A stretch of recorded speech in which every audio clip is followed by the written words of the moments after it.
Fala minhas amigas, fala meus amigos, tudo jóia? Eu sou Saulo Novaes, um curioso, e sejam todas bem-vindas, sejam todos bem-vindos ao meu, ao seu, ao nosso Papo no Auge, um programa voltado a ideias, sem censuras, sem preconceitos, gerando para você conteúdo muito inteligente, por essas ondas sonoras, sempre um especialista por episódio, muita informação, muito conhecimento sendo gerado de modo a amplificar a voz da ciência, a voz docente, a voz da educação. Eis o nosso propósito, vamos pro auge.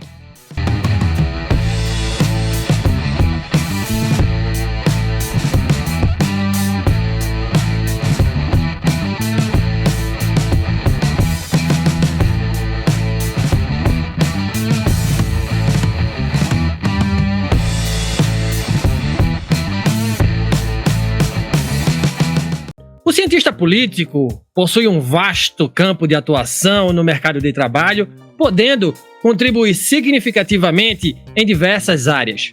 Com habilidades analíticas e conhecimento profundo sobre sistemas políticos, políticas públicas e relações internacionais, esses profissionais são valorizados em setores como consultoria, análise de políticas, assessoria legislativa, organizações não governamentais e instituições de pesquisa. Além disso, a sua capacidade de interpretar dados e tendências políticas os torna aptos a trabalhar em empresas privadas, mídia e órgãos governamentais, oferecendo insights estratégicos e fundamentados. Cientes disso, no episódio 177 do podcast Papo no Auge, a gente fala sobre o e-book Se Joga, um guia prático para a inserção do cientista político no mercado de trabalho, escrito a muitas mãos por um conjunto de professores, graduandos e pós-graduandos da Universidade Federal do Paraná, preocupados com a questão laboral do cientista político. E quem fala com a gente sobre essa iniciativa é o professor Rafael Cardoso, doutor em Comunicação e Cultura Contemporâneas pela Universidade Federal da Bahia. O professor Rafael é docente de Ciência Política na Universidade Federal do Paraná e professor permanente do Programa de Pós-Graduação em Ciência Política e do Programa de Pós-Graduação em Comunicação Social da Universidade Federal do Paraná.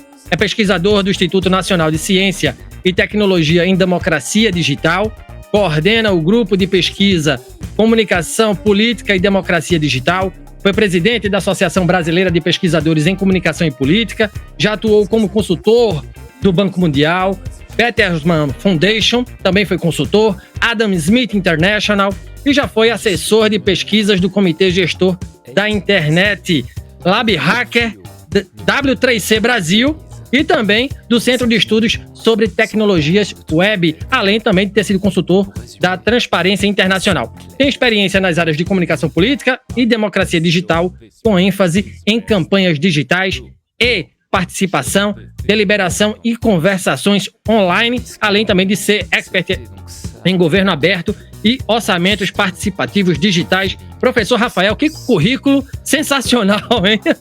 Seja bem-vindo aqui ao Papo no Auge. Gratidão por sua participação aqui com a gente.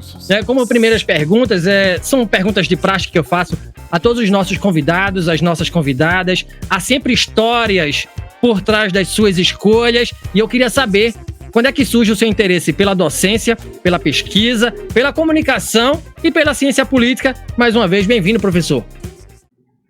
Obrigado, Saulo. Obrigado mesmo pelo convite. Achei muito bacana. Assisti alguns episódios e curti muito, né? Eu acho que faltam mais iniciativas assim, então parabéns aí a você e todos os colegas envolvidos, né?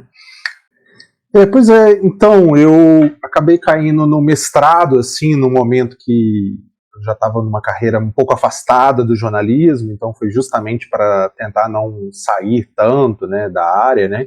E aí comecei a estudar essa questão da comunicação política, né? Ou seja, digamos, os diversos efeitos que os meios comunicacionais têm na política, no sentido bem amplo, né, tanto de governo, partido, sociedade civil, né, quanto como esses próprios atores usam esses meios comunicacionais, especialmente depois da consolidação dos meios digitais, internet, redes sociais.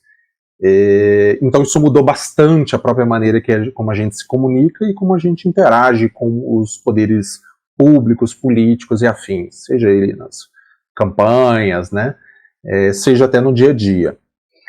E aí, eventualmente, acabei caindo aí na ciência política, abriram, né, um concurso que permitia pessoas de outras áreas tentar, o que eu acho sempre positivo, né?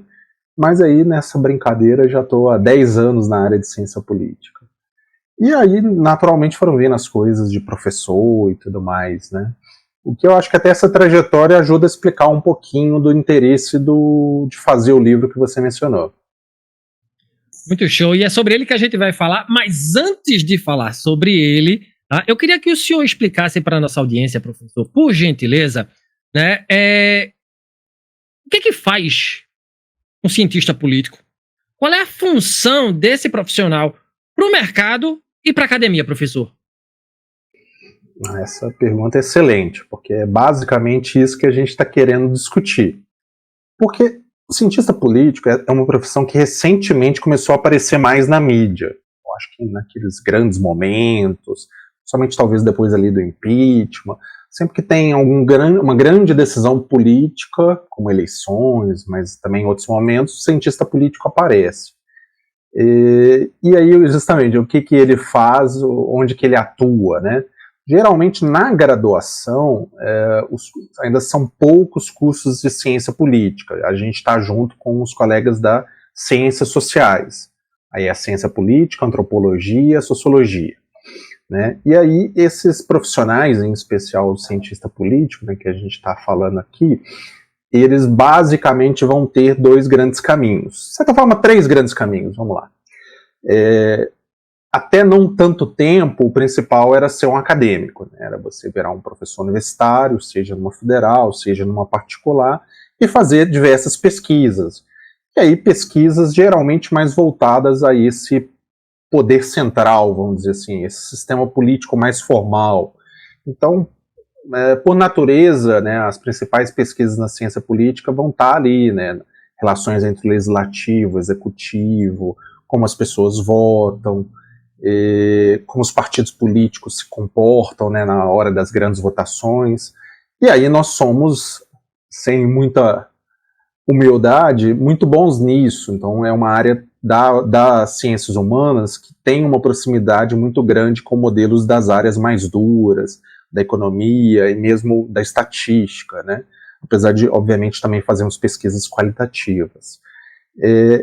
E aí, um segundo campo natural para o cientista político ocupar, certamente seria em organizações do governo. Então, uma área importante da ciência política, mas não exclusiva dela, seria justamente de políticas públicas, seja para avaliar os impactos das políticas públicas, seja para avaliar os usuários das políticas públicas, seja até na própria elaboração das políticas públicas. Mas esse é até um ponto que a gente discute em alguma medida, não é um lugar que a gente tem ocupado bem, porque, obviamente, várias profissões ocupam esse cargo, isso não é necessariamente um problema, só estou dizendo que nós não conseguimos ocupá-lo como deveria. Até porque tem profissionais que são de administração pública, são da gestão pública, e mesmo colegas do direito e outras áreas, né? E o terceiro, que é mais ou menos o foco do nosso livro, seria o mercado de trabalho. Este, igual eu mencionei, a gente ainda tinha, a área de ciência política, talvez uma preocupação menor com ele, um cuidado menor com ele, ou seja, de até preparar os nossos alunos, os nossos estudantes, para este mercado específico.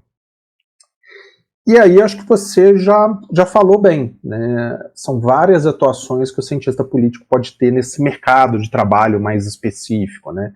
Então, assim, ele pode atuar em campos que seriam aqueles que, digamos, mais se espera, né? Eu não sei se os colegas, os nossos ouvintes já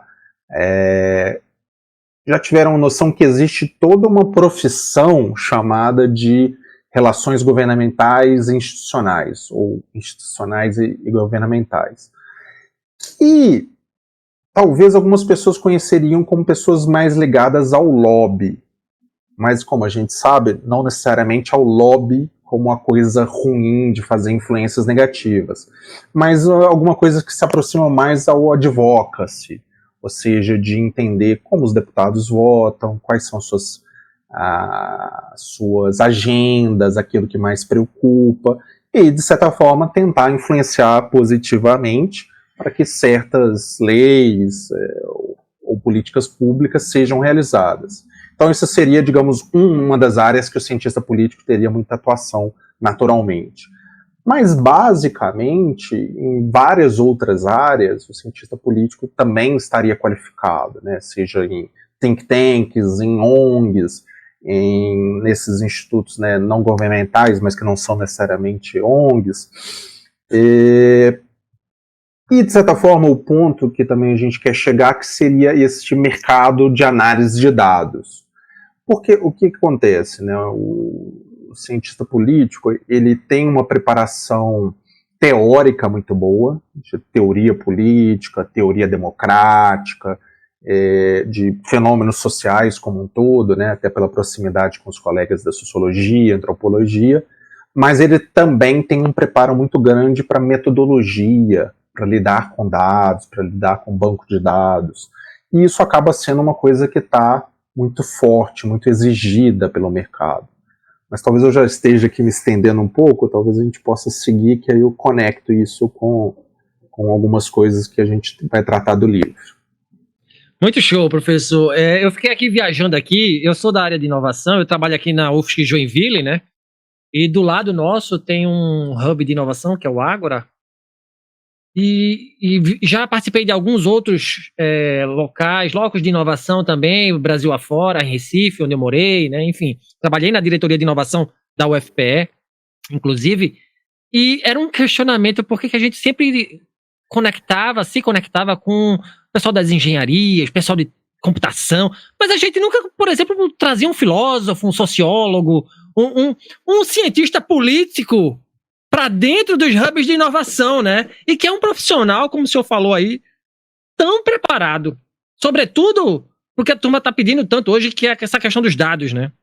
Então, assim, é muito importante que esse profissional também esteja aliado a esses locos de inovação também, né, professor? Não, eu concordo plenamente. Eu até acredito que isso está razoavelmente mudando, que a gente tem tido essas equipes mais interdisciplinares. E aí eu digo isso, por exemplo, talvez você pegar um cientista político e comparar as habilidades deles técnicas com o estatístico, com o engenheiro, talvez ele não esteja ali necessariamente no mesmo nível. Mas aí ele agrega nessas outras áreas, porque essas outras áreas que você citou são muito aplicadas, muito técnicas, né? Então, obviamente, eles vão deter melhor a técnica, né? Mas ele vai chegar justamente com essa capacidade mais crítica, mais ampla, de tentar entender coisas assim. Então, por exemplo, alguém de ciência da computação, talvez ele seja maravilhoso para raspar dados de redes sociais, para lidar com Big Data, mas, e digamos assim, para lidar com os big issues, né, as grandes questões, e talvez ele já não tenha o mesmo preparo. O que é natural e, na verdade, justifica, né, de você ter essas equipes mais interdisciplinares, seja nessa agenda da inovação, agenda da transformação digital, essas agendas mais recentes, cidades inteligentes, né, é imprescindível você ter alguém com essa formação mais humanística, né, que vai pensar também nas grandes questões da sociedade. Pois é, para se pensar. Vamos falar agora sobre o livro Se Joga, né, que é o motivo pelo qual o senhor está aqui. O e-book Se Joga, um guia prático para a inserção do cientista político no mercado de trabalho. Como é que surge a ideia desse e-book, professor? Por que essa obra é inovadora aos seus olhos e aos olhos de muitos outros profissionais? Qual é o porquê dessa obra ser lançada? Como é que ela está posta aos leitores e quem participa na elaboração do e-book? Eu vou até te pedir desculpas aqui, Saulo. Eu estava com tanta vontade de falar do livro que, né, eu estraguei aqui um pouco do nosso preâmbulo aqui, mas realmente é um negócio que eu me orgulho muito, assim, acabou de sair daqui, pouco menos de um mês, né, quando saiu o vídeo lá no YouTube, nas plataformas, você tem ali a noção temporal, então, ainda em maio, né, de 24, e aí isso que eu falei, né, que tem um pouco a ver com a minha trajetória, né, então eu sou originalmente da comunicação, né, sou formado em jornalismo e até meu doutorado foi em comunicação. E cheguei a dar aula, né, então, para várias turmas de comunicação, e aí eu notava que tem essas áreas, como comunicação, publicidade, design, né, que são aquelas conhecidas por, de certa forma, serem mais criativas, né? E aí, vamos dizer assim, igual eu fiz jornalismo, o que deveria ser um emprego? Deveria ser, sei lá, você trabalhar na redação de rádio, TV, impresso, internet, então seria uma coisa bem regrada ali, né? E na prática, vários dos meus colegas formandos trabalharam nas áreas mais diferentes possíveis. E isso é algo muito natural, muito normal para a área de comunicação. O pessoal, digamos assim, se joga, né? Eles não têm medo de bater na porta, de tentar empregos diferentes e coisas assim. E aí, quando eu venho para a área de ciência política, para ciências sociais, eu já notei que a questão era totalmente diferente. Então, por exemplo, lá na comunicação é muito difícil você dar uma disciplina mais teórica, né? Porque os alunos querem aprender a prática, como é que eu faço isso, né? E aí, nas ciências sociais, é o contrário, tem pouca prática, quase nada, né? Tem uma coisa sobre trabalho de campo, da pesquisa de trabalho de campo, mas tem muita teoria. E é uma teoria que, naturalmente, tem um objetivo até de criticar a realidade, sabe? Ou seja, a gente vê, por exemplo, as mazelas do capitalismo, os problemas da sociedade, as desigualdades. Mas, obviamente, como tem pouca prática e muita crítica, a gente acabava preparando muito pouco os nossos alunos para o mercado de trabalho, e eu senti especialmente que eles tinham muita dificuldade de tentar coisas que não estivessem, obviamente, na área deles. Ou seja, eles não tentariam uma vaga se ela não tivesse escrita para cientistas sociais, para sociólogo, para cientista político. Né? E, obviamente, no mundo de hoje, essa coisa da definição da vaga necessariamente pela graduação mudou muito, né? A gente pode depois, se quiser, até falar sobre essa questão do mercado de trabalho, mas mudou muito.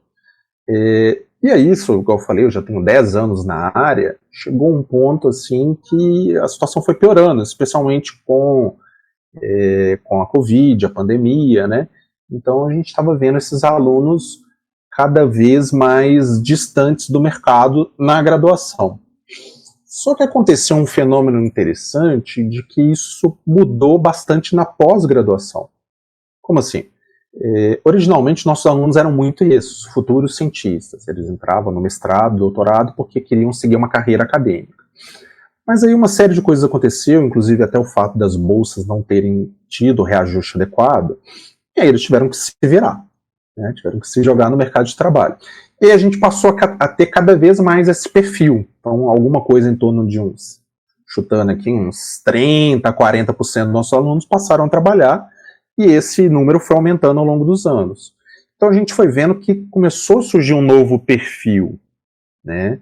E aí, quando eu fui dar uma aula na graduação, né, para parar de falar aqui um pouquinho para a gente interagir, quando eu fui dar aula na graduação sobre uma disciplina optativa de mercado de trabalho, a primeira coisa que eu notei, né, porque quando a gente prepara a disciplina, a primeira coisa que você faz é procurar artigos, livros, matérias de jornais, relatórios, para colocar na disciplina, certo? E aí eu não achei nada. Eu achei pouquíssimo, né? Eu não achei nada assim voltado para o cientista político. Qual que é a porcentagem de cientistas políticos no mercado de trabalho? Não sei. Quais são as principais áreas que ele atua? Não sei. Eu achava muito justamente das faculdades particulares, que às vezes tem cursos, né, falando ali, os cientistas políticos se inserem desse jeito. Aqueles que no passado a gente tinha umas revistas, né, do vestibular, então tem alguns sites equivalentes. Então eu achava nesses sites, mas não tinham nenhuma pesquisa séria e nenhum tipo de material para ajudar nisso, né? Então, assim, resumindo bastante essa história, foi mais ou menos isso. Foi de uma impressão pessoal de que os alunos tinham dificuldade de se inserir, dessa mudança do perfil da pós, e deste fato de eu não ter achado nenhum material que ajudasse a preparar uma aula sobre isso, que surgiu a ideia do e-book. Acho que eventualmente a gente pode conversar mais em cima disso.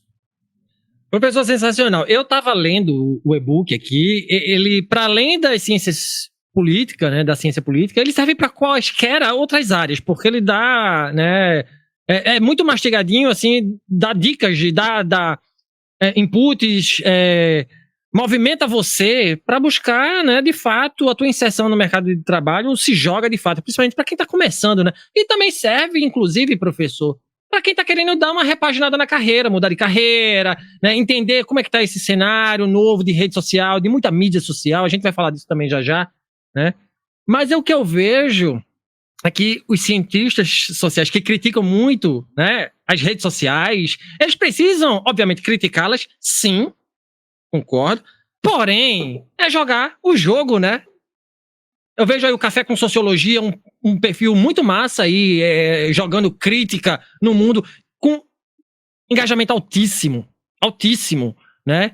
O professor de filosofia também, que é uma página que eu sigo também, os caras lá mandam uns insights muito massa. Ou seja, os caras estão jogando o jogo e a gente precisa jogar, né, o jogo como o senhor coloca lá. Tem que se jogar, né? Tem que se jogar, de fato. Não, é porque é isso, você falou um negócio que é importante, e é isso, não é que a gente está dizendo para os sociólogos, filósofos, cientistas políticos se abdicarem desse papel de serem pensadores da realidade, críticos, né? Mas é fato. Você chamou de jogar o jogo, eu chamaria de pagar boletos, né? Os alunos têm que pagar seus boletos, vão virar adultos. Eu vi esse termo, o senhor usou lá no livro. Tem que pagar boletas, não tem como, né? Muitos deles não vão chegar a esses cargos em que podem estar ali ocupando uma crítica social. A absorção da academia diminuiu muito, porque o número de vagas diminuiu, né? Então, assim, é uma questão de realidade mesmo, um choque de realidade. Então, é importante que a gente continue preparando para eles serem críticos, para ter uma análise crítica, mas para que eles possam usar essa análise crítica, essa capacidade de criticar, para até influenciar o mercado por dentro também, né? Eu sempre brinco assim, mas se eles estiverem só do lado de fora criticando, também é difícil que a gente mexa nessas coisas. Então é importante que eles também estejam inseridos no mercado e fazendo essas críticas e atuando, né? Então realmente não vejo muito outra forma. Eu acho que realmente é um pouco do como o jogo é jogado e isso, né? A realidade bate a porta com seus devidos boletos, né? Bora pagar boleto. Ô, professor, assim, a gente olhando o tempo presente, né? A gente já meio que confabulou aqui nessa última fala. E projetando futuros. Na sua visão, quais habilidades o cientista político, e aí a gente agora esmiuça, né, precisa ter para se inserir no mercado de trabalho? Por que a turma das ciências sociais ainda, e aí a gente já pontuou também, né, ainda é avessa a esse mercado de trabalho, preferindo o ofício de pesquisador em centros de excelência em pesquisa? Dá para ser mais criativo usando as ferramentas disponíveis para se jogar no mundo do trabalho, né, professor? Sim. Até a sua outra pergunta, eu não respondendo, de que até hoje, que eu ouvi muitos comentários desse tipo que você falou, né, de que esse livro não é só para o cientista político, ele serve para o cientista social, ele serve para o historiador, ele serve para muitas áreas, né, porque de fato a nossa ideia era construir uma coisa assim era ser bem manual, ser bem guia no sentido mais positivo possível, do tipo, quais são suas dúvidas, alunos? São essas. Então são essas dúvidas que a gente tem que responder no nosso guia, dentro do possível, né? Então vamos tentar alguma coisa mais próxima de um passo a passo, é aí que a minha coordenação entra mais. Então eu peguei os alunos, a gente ficou bastante tempo pensando tudo que a gente tinha que abordar, tudo que era importante, né? E aí, entrando na sua outra pergunta, então isso seria assim, claro, o e-book ele é todo mais focado para cientista político e para a ideia de ser para o FPR, né, a minha faculdade, a minha universidade. E aí, qual que era a questão? Então, vamos pensar no que nós já temos e como nós podemos aplicar, e do que nós não temos ou temos poucos e precisamos, digamos assim, aperfeiçoar. Então, assim, a nossa visão é de que o mercado de trabalho está em plena mudança, né? Então ele está se aproximando de uma lógica muito parecida com o mercado de trabalho norte-americano, né? O que isso quer dizer exatamente? Quer dizer que ele valoriza menos a sua graduação e valoriza mais as suas habilidades, as suas skills, as suas competências, ou seja, o que você sabe fazer. né? Então, em áreas principalmente relacionadas à informática, isso é até um problema para as universidades, porque no meio do curso os alunos já estão todos empregados, ganhando muito bem, e veem que não necessariamente vão ser valorizados por terminarem seus cursos de graduação. No nosso caso, então pensando mais em ciências humanas como um todo, eu acho que tem algumas habilidades que são importantes de desenvolver. Porque nós, naturalmente, já vamos ter uma habilidade boa de leitura, de crítica, de avaliação, né? Então isso acho que está no pacote. Mas provavelmente as empresas vão pedir um pouco mais, de transformar isso em, por exemplo, habilidades comunicativas, né? De saber lidar com equipes, saber liderar equipes, né? Inevitavelmente, eu acho que a gente vai passar, assim, essa inserção tem que passar para alguma coisa, para alguma entrega técnica também, né? Então, justamente, você saber lidar com dados, hoje em dia, é vital para praticamente qualquer área. Porque praticamente qualquer empresa de médio porte, qualquer associação cívica, qualquer governo, vai ter muitos dados. E aí a gente não está pensando só necessariamente em redes sociais digitais, mas assim, tem dados de diferentes naturezas, né? Então, grandes órgãos estão produzindo dados, essas think tanks produzem pesquisas para se inserir, para conseguir financiamento. Então, tudo isso passa por uma pesquisa aplicada, né? É até interessante você falou, né, da ideia de grandes centros de pesquisa, de excelência de pesquisa, e não que a pesquisa acadêmica não seja aplicada, mas a verdade é que diferentes entidades na sociedade estão produzindo esses dados, estão produzindo relatórios, estão produzindo conhecimento. E aí elas precisam de bons profissionais, preferencialmente que estejam nesse perfil. Capacidade boa de análise, capacidade boa crítica, uma capacidade técnica. Porque aí, eventualmente, se eles precisam de uma capacidade técnica mais alta, provavelmente eles vão para outras profissões. Mas muitas vão precisar desse profissional que está ali, que tem uma noção de várias coisas, né, de como não só produzir dados, mas saber analisar os dados. Eu diria que essa é um dos principais desafios, uma das principais demandas do mercado, né?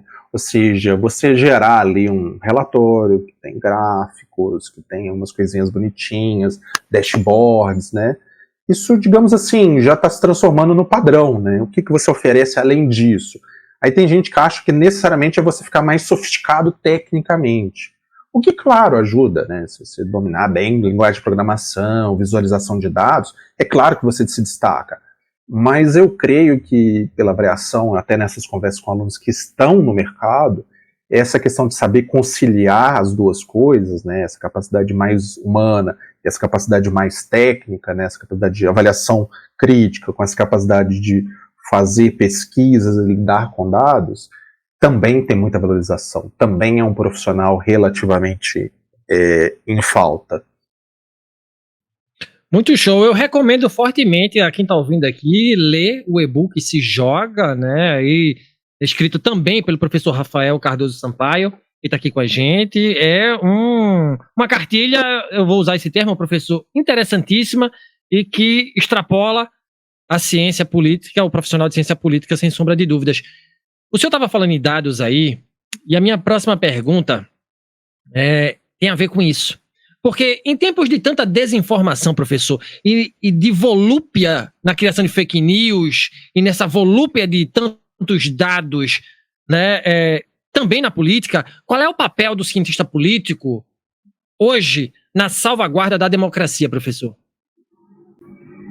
Essa é uma pergunta bem interessante, né? Porque é isso, assim, se eu me permitir contar uma historinha, né? Eu sou um pesquisador de internet política também, né? E aí, lá no comecinho, a gente ainda tinha uma esperança maior pelos seus efeitos democráticos da internet, né? Porque, e é um negócio que, na verdade, em alguma medida permanece, um dos grandes problemas da democracia sempre foi a dificuldade das pessoas estarem bem informadas sobre aquilo que está acontecendo. Então, geralmente, elas tomavam a sua decisão de voto baseadas em atalhos, em pequenas questões que simplificavam para ela tomar esse voto. Então, poderia ser, claro, desde a questão econômica, de sentir ali no bolso, quanto minimamente ver, esse candidato vai ter esta prioridade, né? Esse aqui tem uma prioridade social, esse aqui tem uma uma prioridade de diminuir impostos ou algo assim, para tomar suas decisões. E aí, quando a internet veio, a gente pensou, agora vai ser muito mais fácil para as pessoas se informarem, né? Vai ser, assim, o custo da informação vai diminuir significativamente. E diminuiu. Porém, logo em seguida, que é uma coisa boa da internet, igual a gente está aqui, né, podendo fazer um podcast, podendo colocar nossas ideias no mundo, né? A parte ruim, ou seja, amplificou assim, de maneira inimaginável a possibilidade de várias pessoas se comunicarem. Então deixou de ser só a grande imprensa, a Globo, a Veja, a Folha de São Paulo, e aí milhares, milhões de pessoas passaram a poder produzir seus próprios conteúdos, né? E aí até blogs, né, esse jornalismo mais especializado. E aí começou a ter um overload de informação, né? Informação demais da conta, né? Como mineiro. E aí, claro, as pessoas passaram a ter outro problema, ou de excesso de informação, ou de não saber até como filtrar essa informação. E aí, na esteira disso, principalmente a partir de 2016, a gente identificou que é algo que já existia, isso é sempre importante dizer, que boato, mentira, fofoca, isso já existia, né? Não foi a internet que inventou nada disso. Mas a gente começou a ver que houve uma espécie de profissionalização na criação de notícias falsas, fraudulentas, né, das chamadas fake news. Então elas começaram a se espalhar de maneira muito rápida, porque os próprios meios digitais facilitavam muito isso, e ser produzidas em massa e ser consumidas em massa, né? Então esse é de fato um grande problema que a gente está vivendo, a gente está vivenciando na nossa sociedade, né? E aí, chegando à sua pergunta, o cientista político tem um papel importante para isso, porque justamente ele tem essa visão ampla dos diferentes atores sociais, atores políticos, né? Então, a sociedade civil, a mídia, os políticos, os partidos, governo, executivo, legislativo, e até os receios dessas diferentes entidades. Então, por exemplo, a gente tem visto muito o judiciário reagindo a isso para tentar manter as eleições íntegras, né? E ele também detém, no caso, a ciência política, né, o cientista político também detém esses meios para conseguir minimamente analisar como é que isso acontece, né? Então, eu digo assim, de fazer grandes raspagens de dados e ver como é que essa disseminação de notícias falsas acontece. Então, nós temos tanto artigos científicos, né, quanto notas técnicas, relatórios, falas públicas de cientistas políticos tentando nos alertar e nos ajudar a compreender e combater esse fenômeno, né? Então eu diria que seria este o papel. É claro que aí, nesse caso, não estou dizendo tem que ser o cientista político, até porque comunicólogos, né, também são inerentemente aqueles que mais entendem sobre o assunto. Aí, claro, tem os colegas do direito que vão entender já justamente os meandros mais da legislação, né, do regramento, e vários outros profissionais, né. É interessante que a fake news virou um fenômeno tão grande, tão espalhado, que até o pessoal da saúde teve que começar a estudar sobre isso, né, porque aí tem fake news de vacina, tem discurso negacionista, né, e aí se tornou um fenômeno, digamos, totalmente multidisciplinar, porque afeta todo mundo, né. Mas a gente geralmente coloca essa questão da democracia, porque digamos, se não o mais importante, uma das coisas mais importantes que a gente tem para a gente viver com liberdade, igualdade e afins, né. Pois é. O senhor me permita fazer uma leve digressão aqui. A gente falou sobre dados e comunicação em excesso, fake news. O podcast Papo Auge, ele surge ali em 2020, no auge da pandemia, naquele alvoroço todo de desinformação, né? E eu disse, cara, eu preciso fazer alguma coisa, eu preciso trazer uma negação à ciência enorme. Eu disse, eu preciso fazer alguma coisa, eu trabalho numa universidade pública de excelência, eu preciso conversar com gente que conhece, que sabe, que está fazendo ciência, e essa ciência precisa sair da universidade, ela precisa extrapolar muros. Foi aí que surge o podcast, né, divulgação científica. E, às vezes, o senhor falou aí, o pessoal da ciência política tem um certo, né, dúvida entre entrar ou não no mercado, ir para academia, né, prefere ir para academia, enfim. Às vezes eu digo, pô, eu tô gerando tanta informação que eu entro aqui numa crise enorme, porque eu gero tanta coisa que já são 200 episódios. Claro, a gente tá fazendo uma coisa boa, bacana, né, positiva para a sociedade, mas, cara, é muita coisa, professor, é muita. Eu tô aqui toda semana fazendo isso aqui, e a gente tá aqui, às vezes, numa paranoia danada, porque eu tô jogando mais informação no mundo. E o senhor falou assim, tá tudo muito fragmentado, a mídia tá fragmentada. Antigamente a gente só assistia Globo, né? Agora tem podcast a rodo. A rodo, fica até difícil você seguir, né? Pô, eu vou escutar fulano, amigo meu outro dia disse, cara, tu produz tanta coisa, que eu não sei por onde seguir, bicho. Então, assim, é bom, é muito bom o que a gente tá fazendo, mas a gente tá jogando muito dado e muita informação no mundo, hein, professor? O senhor como comunicador, como comunicólogo, tá saturado, professor? A gente tá saturado de tanta informação? Até respirar fundo aqui. Estamos saturados, né? É muita informação, é muita gente produzindo, né? Até um colega professor brincou lá com a música do Caetano, né? Que era quem lê tanta notícia. Ele brincou com quem vê tanta live, né? Durante a pandemia. E aí eu acho que a coisa volta ao ponto de dizer assim, de o que são essas profissões? Digamos assim, por que tem algumas profissões que elas têm um papel fundamental na democracia, que seria o de, em alguns casos, de filtro, né, principalmente jornalistas, tipo assim, de quase uma curadoria, ou seja, quais que são as notícias mais importantes, quais são as questões mais importantes, quanto naquela ideia de um enquadramento, de como minimamente tratar essa realidade tão complexa de uma maneira que a gente possa entender. Mas diferentes profissões acabam podendo ajudar como sendo esses, como é que eu digo, interpretadores da realidade, né? Então, cientista político, economista, né, o advogado, eles são algumas das profissões, sociólogo, antropólogo, que nos ajudam a entender algumas dessas questões da sociedade. Por isso que eu digo ter lá o Café com Sociologia como algo crítico, é bacana que tenha esse lado, mas isso não pode ser em detrimento de não, igual você estava falando, de sair dos muros da universidade, de não tocar com a universidade. Ou seja, talvez o papel, né, dessas profissões humanas, que em muito tempo foi pensar a sociedade, isso acontecesse de uma maneira um pouco mais fluida. E agora nós temos muitas pessoas falando muitas coisas, e muitas delas não são boas, muitas delas são visões ruins, assim, análises ruins, né? E não é porque ela tem necessariamente um diploma, né? Não é esse o ponto, mas a gente sabe quando aparece ali economista, cientista político, você sabe que ele teve um treinamento para fazer aquilo ali, ele estudou bastante para fazer aquilo ali. Então, obviamente, a gente tem várias pessoas não formadas que são sensacionais para ler a realidade, para criticar, né? Mas eu acho que vira uma coisa interessante. Então, assim como a gente não é todo mundo mais que vê a Globo e tudo mais, poxa, quando uma matéria aparece no Jornal Nacional, ela tem uma projeção gigantesca. Quando aparece no Fantástico, a gente vai ficar a semana inteira falando. Então ainda existe uma credibilidade, uma legitimidade, por exemplo, dessa grande imprensa e desses profissionais, né?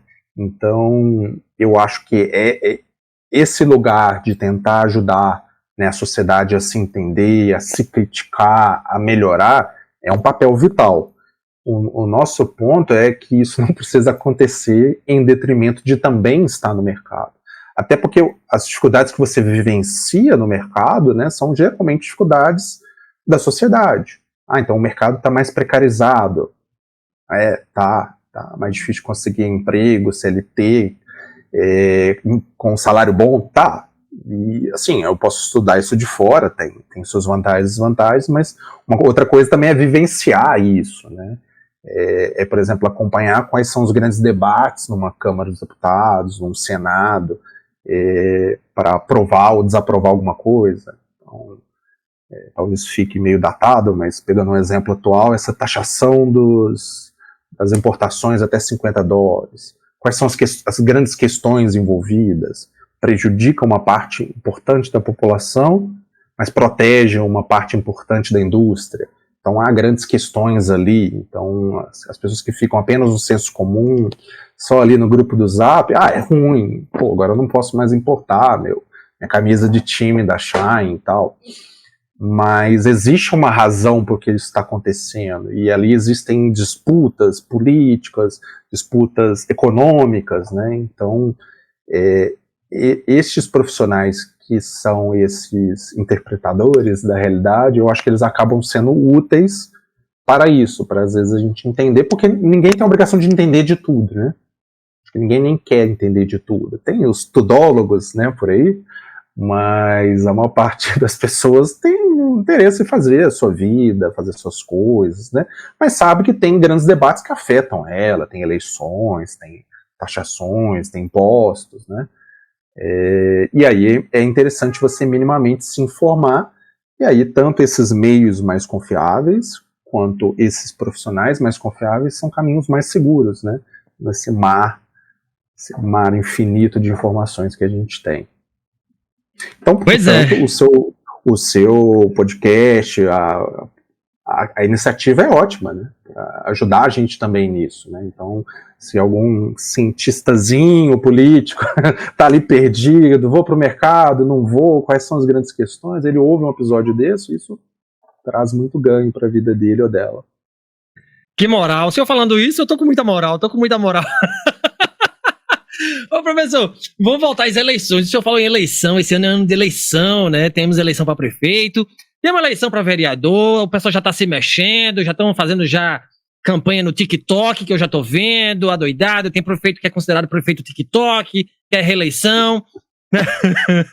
Então, eu quero saber o seguinte, professor, do ponto de vista político, sobre quais aspectos devem estar atentos nossos cientistas, qual deve ser o tom das campanhas para este ano? Essa é uma pergunta bem mais difícil. Porque nós passamos no país por muitas mudanças, por grandes mudanças em pouco tempo, né? A gente foi de um lado ao outro no espectro político em menos de uma década, e agora tivemos de novo uma nova mudança, né? Então existe bastante curiosidade da área até entender qual vai ser o efeito ou impacto da presidência do Lula nas eleições, qual vai ser o impacto do Bolsonaro nas eleições. Igual você falou, eu acho que as últimas eleições presidenciais marcaram muito a importância das novas mídias para as campanhas, mas isso muda muito para a eleição municipal, que às vezes não é tão importante, especialmente em cidades de pequeno porte, né? Então, às vezes você faz lá uma campanha digital linda, mas não chega nas pessoas, porque elas não têm tanto interesse, às vezes não mexem tanto no celular, em alguns lugares até, às vezes elas não têm celular ou não têm um acesso bom na internet. Então a gente está com uma expectativa aí de ser uma campanha, digamos assim, um pouco diferente. Assim.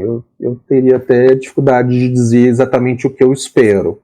Mas, por exemplo, eu estou num projeto que a gente vai monitorar diferentes prefeituras, principalmente capitais, no uso exatamente do TikTok. Ele ainda não teve tanta importância na última campanha, mas está só crescendo, então a cada campanha deve crescer a importância, né? E aí é até legal de você ver como é que as redes vão variando, né?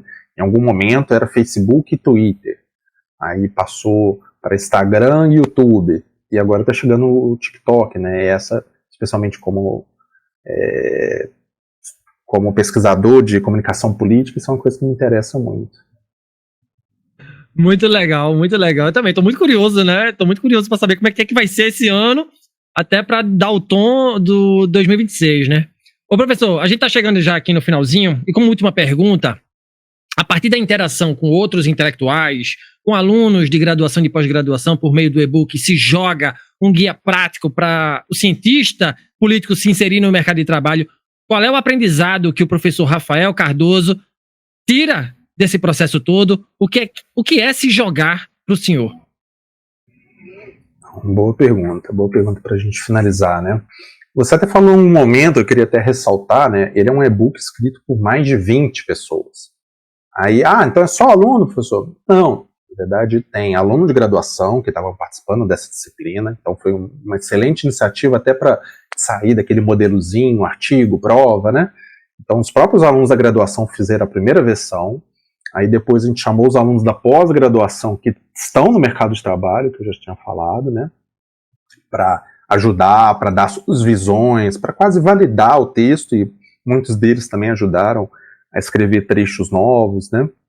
E foi interessante, até alguns alunos de graduação que estavam entrando no mercado falaram justamente, tem lá dicas, por exemplo, para como se preparar para uma entrevista de emprego, como buscar vagas, né? Então, o e-book nesse sentido está bem completinho.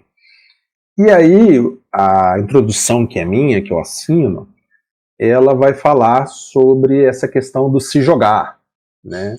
Então, é até uma coisa que eu fico assim com muito medo, que eu não quero parecer um coach, né? Não, se joga, vai lá, bate na porta, aquela coisa que a mãe fala, bate lá na porta para conseguir emprego, né? Mas de fato, se você não tentar, esse emprego dificilmente vai bater na sua porta, né?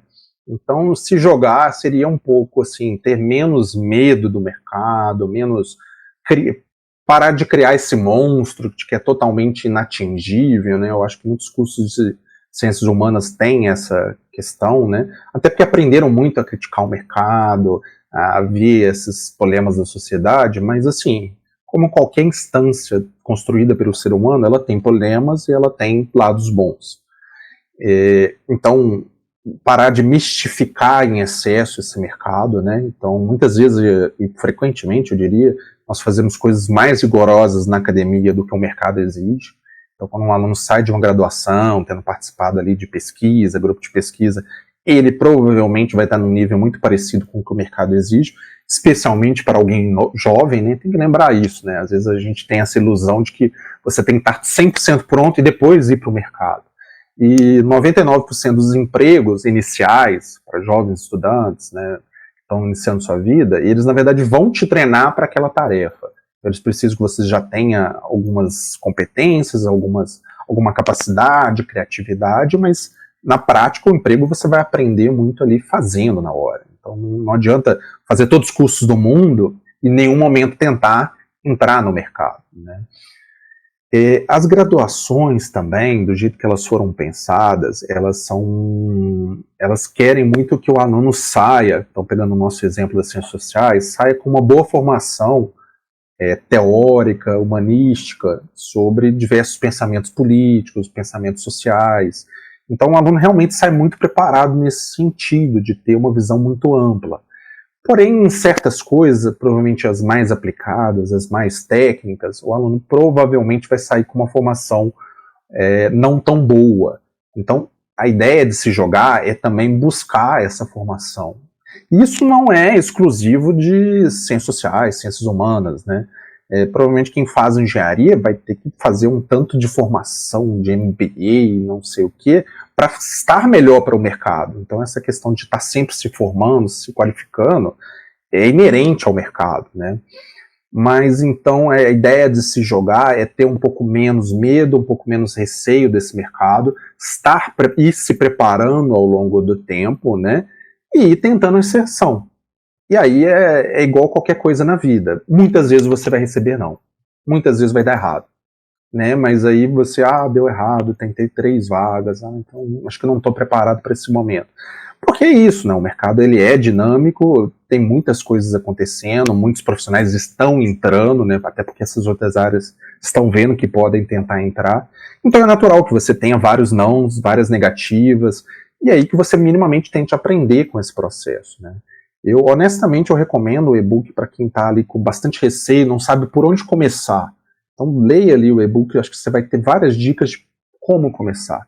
Quais são as etapas que você tem que se preparar, que você tem que se atentar, por exemplo, uma coisa boba, Saulo. mas que muitos alunos meus têm. Nós não temos uma disciplina como preparar seu currículo para o mercado de trabalho. E parece bobo, mas assim, hoje em dia você tem ali, qualquer recrutador, 500 currículos ali para ele, para qualquer vaga, né? Exagerando, mas... então, se o seu currículo tiver mais direto, mais acessível, mais bonitinho, enfim, se ele tiver assim, melhor encaixado para a vaga, a chance de você chegar na entrevista já aumenta bastante. Se você se preparar para a entrevista, dando outro exemplo, as chances também duplicam. Ninguém devia chegar numa entrevista de trabalho sem saber perfeitamente o que é aquela empresa, o que ela faz e como você pode colaborar. Isso não é papo de coach, isso é tipo inteligência mínima, isso é lógica, né? Então você sabe para a vaga que você aplicou, casos até que a pessoa convoca, às vezes você não sabe bem a vaga, mas no mínimo saber o que é aquela empresa, ela é nacional, ela é internacional, no que ela atua, já, sim, se preparar mesmo, assim, pensar de como é que eu vou conseguir contribuir para essa empresa, né? E aí se jogar é um pouco isso, é você se arriscar um pouco, mas não é arriscar aleatório, tipo loteria, né? É arriscar sabendo que você tem habilidade, sabendo que você tem competência, sabendo que você se preparou, sabendo que você estudou, né? Então que é possível, né?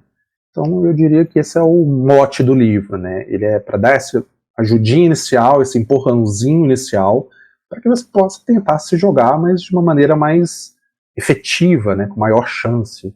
Então esse é o meu recado aí. Eu dei uma chance pro e-book, eu até brinco lá na introdução que ele é meio longo, mas ele foi feito para você ler qualquer parte que você quiser separado, você não precisa ler da primeira página até a última. Eu quero saber como preparar para entrevista. Pô, vai lá direto, né? Tem lá os links, tem tudo, né? E lá a gente sugere muitos materiais de apoio, podcast, vários que você citou estão lá, vídeos no YouTube, cursos, plataformas de cursos de verão, que geralmente são, né, cursos mais concentrados, então tem bastante coisa ali. E o objetivo era isso, ser bastante útil, ser bastante aplicado e facilitar a vida mesmo aí dos nossos estudantes. Eu diria que é isso, o geral. Meu amigo, minha amiga, se joga porque o jogo é jogado e a gente precisa pagar boleto. E chegamos ao fim deste Papo no Auge de hoje. Eu conversei com o professor Dr. Rafael Cardoso, docente de Ciência Política na Universidade Federal do Paraná. Professor Rafael, muito prazer em conhecer, gratidão por estar aqui, né, dando essa palavra aqui pra gente, falando sobre o e-book Se Joga, um guia prático para a inserção do cientista político no mercado de trabalho, da Quarta Editorial. Brigadão, professor. Quem quiser trocar ideia com o senhor, quem quiser baixar o livro, como é que faz, professor? Mais uma vez, obrigado, viu? Obrigado, Saulo. Eu posso até, somente se você for colocar no YouTube, deixar ali os links e tudo mais, né? Mas é fácil. Com o nome, você joga ali no Google, você vai achar, né? Então, qualquer coisa, procure Quarta Editorial. E eu uso o meu nome para praticamente todas as redes sociais. Se quiser, querendo me achar ali no X ou no LinkedIn, aí procura o completinho, Rafael Cardoso Sampaio, que vocês me acham. Podem mandar e-mail, né? Entra nessas redes, me aciona lá e aí vocês conseguem meu e-mail para a gente trocar ideia. Eu acho que essa discussão é uma discussão importante, é uma discussão que a gente tem que fazer, é a discussão do momento, né? Então nós estamos, assim, pelo menos eu e vários professores, muito preocupados com os nossos estudantes. Eles precisam de ter essas oportunidades. É bom para todo mundo, né? É bom para o mercado, que, digamos assim, tem outro tipo de profissionais, esses com uma capacidade crítica, uma análise crítica melhor, e é bom, obviamente, os estudantes, né? Os boletos não param de bater a porta, então é isso, mas podem estar em contato, que eu teria todo o prazer aí de interagir, de passar material, que vocês precisarem. Show, brigadão, professor, de verdade, valeu demais, hein? Grande abraço. Abraço, obrigado pelo convite. Valeu! E se você gostou desse conteúdo, não esqueça de avaliar o podcast Papo no Auge nas plataformas de áudio e de vídeo. No Spotify, avalie o nosso programa conferindo as 5 estrelinhas. No YouTube, deixe o seu like. Em ambas, deixe o seu comentário. Assim você faz com que o nosso conteúdo atinja mais gente. Nas mídias sociais, nos siga no Instagram, @Papo no Auge. No LinkedIn, Saulo Novaes. Compartilhe nosso programa com a sua rede de amigos. Assim você alarga a inteligência coletiva. Estamos integralmente nos tocadores de podcast e no YouTube. Quer ser um parceiro do Papo no Auge? Então se associe ao nosso programa por meio da plataforma Catarse de financiamento coletivo ou via PicPay. Com planos mensais de 5, 10, 30, 50 e 100 reais, você se torna um membro do nosso podcast, concorre a muitos prêmios e nos ajuda a conversar com muitos professores mundo afora. Um grande abraço para todo mundo e bora pro auge.